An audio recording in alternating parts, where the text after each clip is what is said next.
Yo, what's up, everybody? This is Charlie from Charisma on Command. I'm here today with Maneesh from hackthesystem.com, also recently of Pavlok, which we'll be talking about in a second. How are you doing, man? Pretty good, man. I'm pretty excited. I haven't seen you since you were in my office a few months ago. That's right. That's right. I actually wanted to start with that story. So the first time we met was in Bolt, which is in Boston, and it's unlike anything I'd ever seen. It's like a hardware superstore. It's like an accelerator for people who are building cool hardware things. And at the time, you were sort of in the beginning stages of what you're calling Pavlok. So we're going to talk a lot about habits, but start with like what was the inspiration for Pavlok and where are you guys at now with it? Yeah, so the inspiration for Pavlok was a blog post I wrote on my blog in October 2012. I wrote this article about an experiment I ran on my own productivity. So I discovered over time that when you have a deadline to get something done, you're just more effective at getting it done. Mm-hmm. I had a few tasks that I wanted to do but didn't have deadlines. So I decided to get it done finally. It was a blog post it was a guest post for a website. I decided to get it done, and so I hired somebody to sit down next to me and basically be my accountability buddy. And her job was to slap me every time I used Facebook, or whenever I was not in Microsoft Word, she would just yell at me. And I found that when she sat down next to me, I tracked my productivity based on minutes in the correct app. Uh-huh. And usually I spend about 28% of my time in productive apps. Uh-huh. And when she sat down next to me, it was 98. Yeah. So the fact of having this deadline and this person forcing me to work, quadrupled my productivity. So I took that as an idea and I said, well, what if I could build like a dog shock collar that would shock me every time I use Facebook? And my friend looks at me and he says, let's go to Radio Shack. Uh-huh. So we did. We went to Radio Shack and we put together this dog shock collar that every time I used Facebook, it would shock me. And we did it in 4 hours. It was kind of like a joke prototype.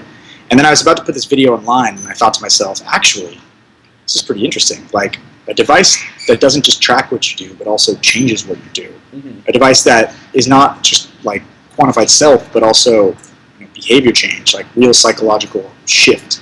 How can we turn this into something real? Uh-huh. So I formed the company Pavlok. I submitted the idea to a few incubators. Bolt accepted my application. I guess out of 800 people who applied, they chose 7 companies, and we were one of them. We were lucky enough. And ever since I've been here, I guess 8 or 9 months now, since August, and now we have a full working prototype. Very cool. That is so different from the thing that I saw previously. Yeah, I mean, you're thinking probably of the one that was shaped like this. Yeah. Very Star Trek. Yeah, so this is just a prototype, and it's not at all our final design. You can see it's a little bit large. But it is working. It shocks, it vibrates, it makes loud noises, and it works with your app, and you can set commitments like going to the gym or taking photos with Instagram or learning languages, practicing languages. And the interface is set around both positive and negative reinforcement. So it's along the lines of if you don't go to the gym, you get charged money and shocked. Uh-huh. And if you do go to the gym, you actually earn money as well as points and lottery tickets. That's awesome. Yeah. So you mentioned you've got a couple cool mechanisms in here. The things that you said were gym, Instagram, and what was the other thing that you had mentioned? The example I said was Duolingo, learning languages. Got it. So what things is it best for? I mean, because obviously specific habits are going to be more in line with what it can do. It's really, really effective at getting you to do something at a specific time. Uh-huh. So habits are best formed based on triggers, and triggers that happen at the same time are even better. Uh-huh. So if you have it focused on every day after I leave my house, I will go directly to the gym. So you say that I will be at the gym by 11 a.m. or 10 a.m. depending on when you leave the house. 9 a.m.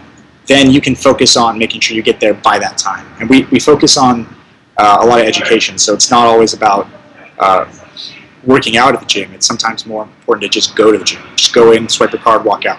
It's not as important to floss your teeth, but to floss one tooth is often the hardest part. So we try to focus our device on forming that base case initial habit that'll make you start becoming the person you want to be. Yeah, and it is worth saying. I mean, I've read the research that shows you put your running shoes on in the morning, you don't often just stop there. In fact, once you do that first step, you find yourself running. And once you floss the first tooth, you wind up finishing the other 32.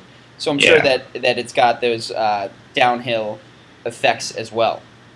Yeah, I mean, I had a video editor flew in here to help me out with some stuff, and I was like, oh man, I gotta leave for 1 minute. I gotta hit this commitment. If I gotta go to the gym today, I'm just gonna swipe my card. I'll be right back. I was wearing this. I was wearing this shirt as well as my jeans. A function of being an entrepreneur is I have exactly one shirt. And I get to the gym wearing my jeans, and I'm swiping my card, and I'm like, okay, good. I'm gonna go back. And then I'm like, actually, I could just use a quick stretch. Let me just go for 1 second. Let's do a stretch. By the time I get to the stretching machine, my trainer walks over. He's like, "Hey, man, what's up?" And my friend starts talking to me, and I'm doing a full set now in jeans and a shirt. Yeah. I ended up being late for my meeting, but I got the workout in. So that's awesome. You'll find that once you're there, doing the next step is just natural. Yeah. So I'm curious. It sounds like you've added some new functionality to when we last spoke. You said it's got positive and negative feedback, gaining and losing money. I've heard about the losing. How do you earn it back? So it's like a pot of money. This is not our final design. We're just playing around with the variables. I think that we're finding that positive reinforcement instantaneously is really powerful. Yeah. So it's like if you don't go to the gym, you get charged $10 or something. If you do go to the gym, you make 70 cents. That's the model that Gympact has been using. They're a pretty cool app where you can make bets about that. If I don't go to the gym, I get charged money. If I do go to the gym, I earn money. Interesting. We're trying to do it on a grander scale and adding the haptic feedback to really solidify the habit in your brain. So how bad I say bad, good, bad is the haptic feedback at this point? I mean, Jim, what's our max on voltage? For high voltage? Yeah. It's around 300 volts. That's a high. I think we got to 340 last time, right? We measured it at about the high numbers get between 300 and 350 volts. And about 340. What is that like to a basic person on your list? It's not like it's not. Did I get you the dog collar last time? You showed the dog collar last time. Yeah. So it's not like that. It's not that powerful. It's enough that you will be startled like that. I can do it. I'll do it right now. All right. If you want to see. Yeah, let's do it live. Actually, hang on. I think that you can. That's not set up. I was going to say you could shock me from across the internet. You actually can, but I need to have a. I need to turn on the server. With great power comes great responsibility, right? Yeah, I know. So right now you'll see I have. Actually, can I show you my screen? Does that work here? Let's see. Can you see? My screen right now? Let's see. Yeah. Oh man, this is so meta. I'm looking at myself. Oh my God. Sorry about that.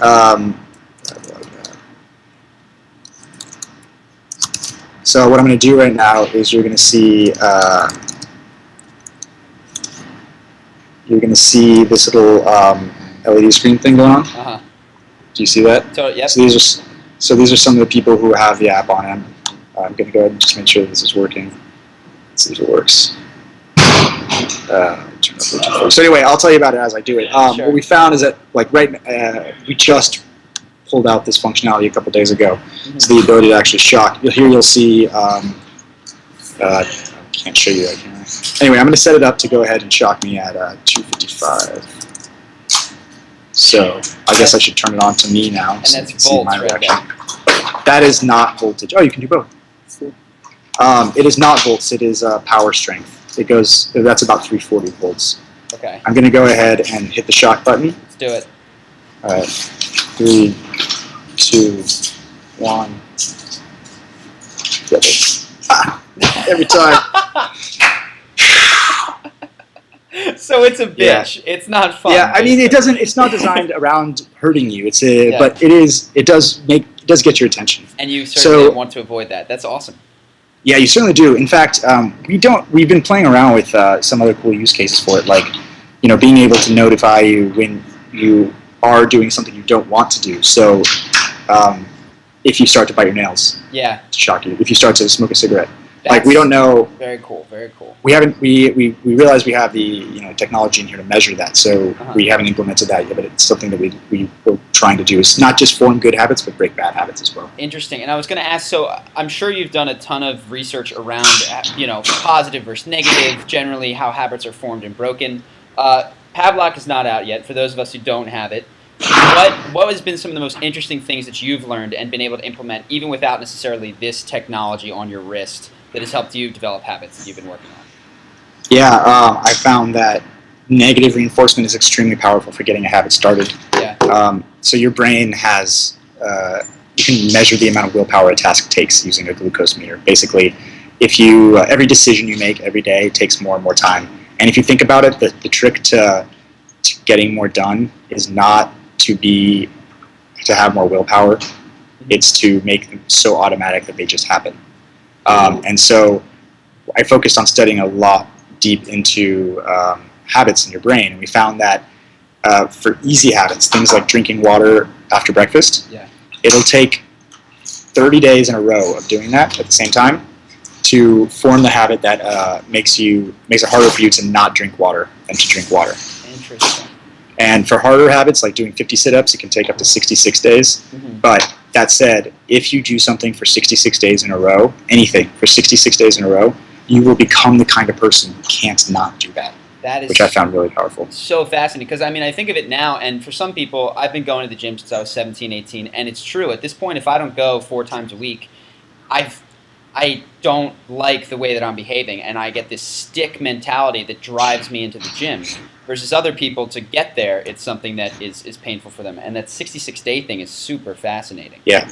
The biggest things that I've found are focusing on triggers and focusing on easy cases. So, like, I met a Lyft driver who had lost 80 pounds and then gained back 80 pounds. Lyft is like Uber. Yeah.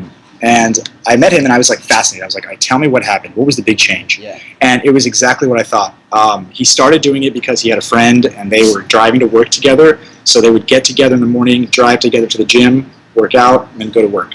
Then his friend fell off the bandwagon, but he kept going until he had lost 80 pounds. And then his job had changed, and now suddenly his schedule was like not always the same hours. And most importantly, his gym was just across, it was like a couple blocks away from his work. Uh-huh. So now rather than being drive from home to the gym to work, it became drive from home to, if I take a left, it's the gym. If I take a right, it's the work.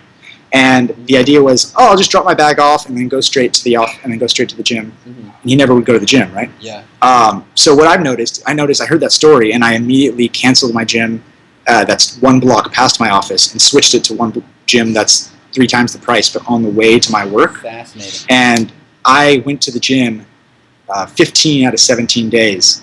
But then I switched. I had to move my apartment until now. I would live across the street from my work, and I've gone like twice since. So that having a trigger on the way, like having a trigger that's like a kind of a path. Yeah. So from home to gym to work is much more powerful than I'm going to go to the gym sometime today. Yeah. Also, doing it in the morning, your willpower is strongest in the morning. So if you're able to force yourself to do it for 5 days, having a bet, like if I don't go to the gym, I get charged money. Mm-hmm. Followed by multiple days of, if I go to the gym, I don't have to work out. I just have to walk in and swipe my card. It's on the way to work anyway. If I go for 5 days, I get to buy myself a massage on Friday, or I get to go see a movie or whatever. That's really powerful for getting that habit to cement. And again, you don't even need to work out. You just need to walk in. Yeah. And I will say, I mean, I've heard this, not so research backed, but just in my own anecdotal experience. If I do my hardest thing first in the day, like I don't let myself check email till after I accomplish that first big task, everything else throughout the rest of the day is so much better because I get that thing done and then it's all downhill from there, right? So you were talking about those triggers, and I'm curious, certain triggers for the things like the gym occur once a day, right? Or as you're walking to work. What about things that are more general goals? Like say I want to be more thoughtful in conversations, or I want to just be more positive in my day-to-day existence. Have you found anything that can help for that sort of stuff? Like those are really difficult because they're not really definite goals that you're trying to solve. Mm-hmm. They're like, I want to be more thoughtful. Well, what does that mean? Mm-hmm. Can you define what being more thoughtful means? So say that being more thoughtful meant going out of my way to do something for another person that would make them happy that has no immediate impact on my happiness or life. Yeah, I mean, let's see, how would you go about doing that? I'm thinking to myself, is that similar to when I did like a no complaint challenge where it was like 30 days of no complaining? Yeah, I think it is. So I think it's along the lines of, a lot of this stuff has to do with really actionable items. You can't just be more thoughtful. Going out of your way to do something is an actionable item. So you might say, okay, well, for the next 5 days, I promise that I will, number 1, write down the name of at least 5 people that I interacted with that day, and number 2, execute on at least one action that generally benefits their life and put this in a piece of paper or online or on some kind of document that other people can see, such that it's like, I did it, I said I was going to do this, I did do this.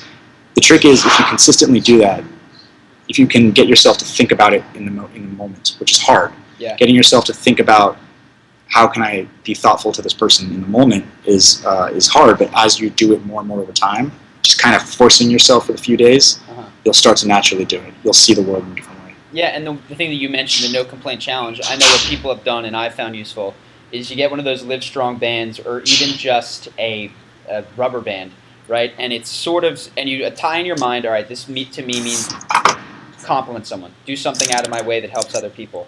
So by paying attention to that band, it serves as a trigger that is consistent throughout the day that you don't always remember, but you are consistently reminded of. And sometimes you need to switch up the color. But I also did the no complaint challenge. Really, really helpful for that was just having something on my wrist, I found. And like the wrist is a really good place because you see it so often that like, oh, that's right, I'm supposed to go to the gym. You know, oh, that's right, I'm supposed to be thoughtful. Yeah. And the vibration is even better because if you're not, you know, if you, it's hard to figure that out exactly, obviously, with a vibrating wristband. How are you going to describe thoughtfulness? But you could have, you know, something along the lines of a vibration every hour just to remind you, like, to think about it. Yeah, so it also sounds like with these holistic goals you're saying, I mean, like you said, like you cannot be more social, be more thoughtful, be more positive, but you can go out of your way to start 5 conversations with strangers or go out of your way to give 5 compliments and then write them down and send them to a friend.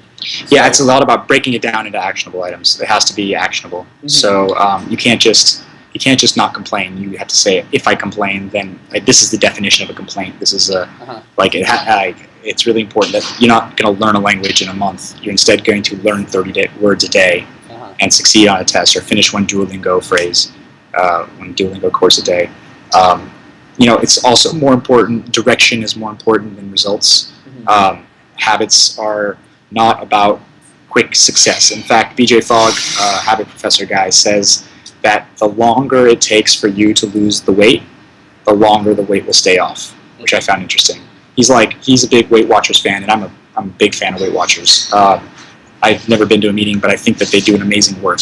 They do amazing work, and they focus on small changes over time. It might take, like, if your goal is to lose 50 pounds, it might take you a year. It might take you even more. You know, it might take you 2 years, but if it took you 2 years, you formed not major life shifts, but small little changes that are much easier to, like, consume in your daily life and maintain over a period of time. That's awesome. Yeah.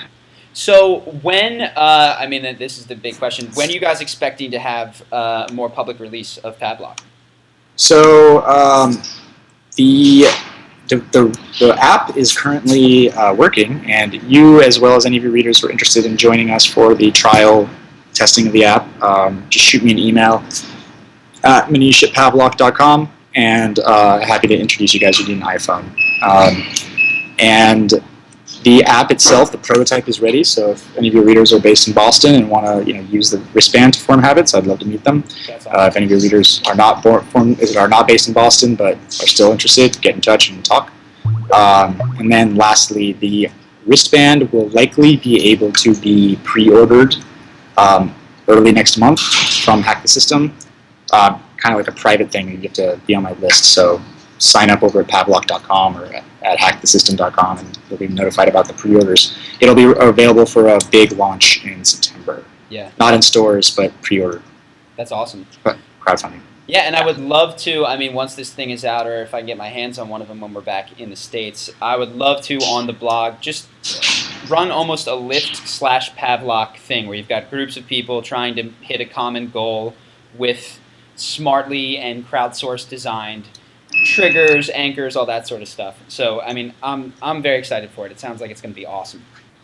Cool, man. Well, anyway, does that answer everything that I can do to help you, or do you have any other questions? Yeah, sure. No, I mean, and I just wanted to talk, see where you were at with Pavlok, get an idea of this sort of research. I think that big takeaways for me personally are that 66-day thing should, like, transform your identity is incredibly impressive. 30 days for the easy one. Like the 66 days was based on doing 50 sit-ups. Yeah. But getting somebody to do one sit-up or getting somebody to do drink a glass of water only took 30 days, and that's the most important part. Mm-hmm. Yeah, that's awesome. And the second one for me is that I am guilty of having vague, obscure, non-actionable goals. Things that I'd like to be, not things that I'd like to do. So breaking them down into concrete things I can do, I think is going to be very, very helpful. But Cool. man, cool stuff, man. All right, Cool, yeah. good talking to you. I will forward people your way if they are interested in doing the beta test. I'll tell them to email you, get on your list. And otherwise, I'll be looking out for it come September or whenever the pre-sale goes up. Cool, man. Can't wait to talk to you then. Good stuff. All right, take care, man. Right.